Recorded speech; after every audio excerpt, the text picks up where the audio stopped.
Hello दोस्तों, स्वागत है आपका एक और नई वीडियो में। मेरा नाम है पार्स, आप देख रहे हैं टाइम स्टडी हिंदी। तो आज बात करते हैं मेंडल के नियम के बारे में। और ये नियम बोर्ड एग्जाम्स के स्टूडेंट के लिए बहुत इंपॉर्टेंट होने वाला है, क्योंकि हर बार ही ये नियम बोर्ड एग्जाम्स में पूछा जाता है। ठीक है, तो फटाफट वीडियो को स्टार्ट करते हैं। तो सबसे पहले आपका जो क्वेश्चन बनता है वो बनता है मेंडल का पूरा नाम क्या था। तो मेंडल का पूरा नाम यहाँ पे हम लिखे दे रहे हैं, यहाँ पे तो नहीं लिखा है, तो लिखे दे रहे। मेंडल का जो पूरा नाम था वो था ग्रेगर जॉन मेंडल।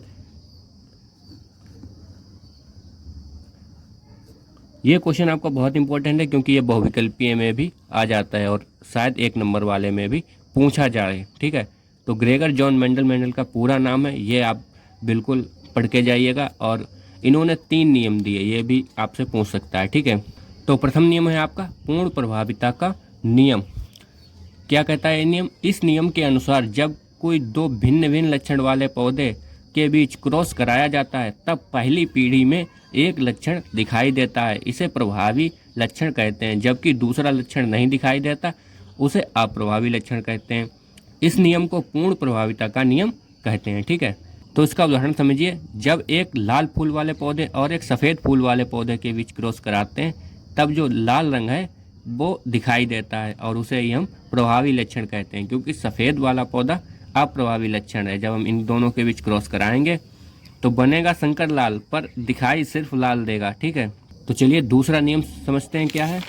द्वितीय नियम है हमारा पृथक्करण का नियम। तो इसे समझिए। इस नियम के अनुसार जब 2 भिन्न भिन्न लक्षण वाले पौधों के बीच क्रॉस कराते हैं, तब जो प्रभावी लक्षण प्रकट होता है, उन्हीं पौधों के बीच क्रॉस कराने पर दूसरी पीढ़ी में प्रभावी और अप्रभावी 3:1 हो जाता है।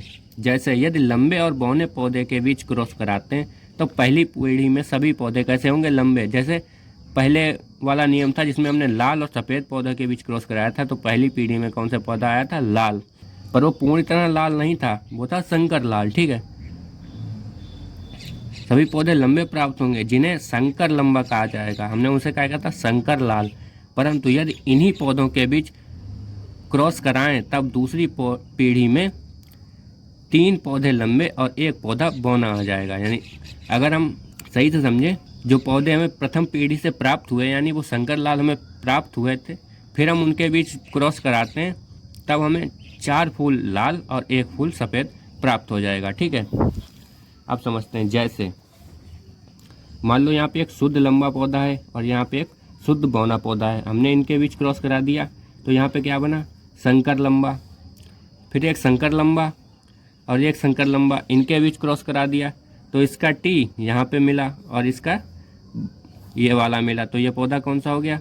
ये संपूर्ण लंबा होगा। ठीक है, पूर्णतया लंबा होगा। फिर इसका बड़ा टी यहाँ मिला और इसका छोटा टी यहाँ मिला।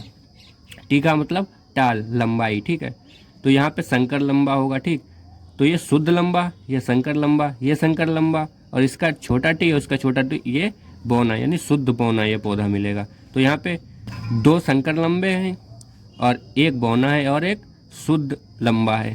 पर यहाँ पे प्रभावी लक्षण कौन सा है? टी, तो यहाँ पे ये पौधा लंबा ही होगा। ठीक है, अब तीसरा नियम समझिए। तीसरा नियम है हमारा स्वतंत्र आव्यूहन का नियम। तो लिखिए, इस नियम के अनुसार जब 2 भिन्न भिन्न लक्षणों वाले पौधों के बीच क्रॉस कराया जाता है, तब पहली पीढ़ी में जो संतान उत्पन्न होती है, उसके बीच क्रॉस कराने पर 9, 3, 3 और 1 अनुपात में दूसरी पीढ़ी में पौधे प्राप्त होते हैं। जैसे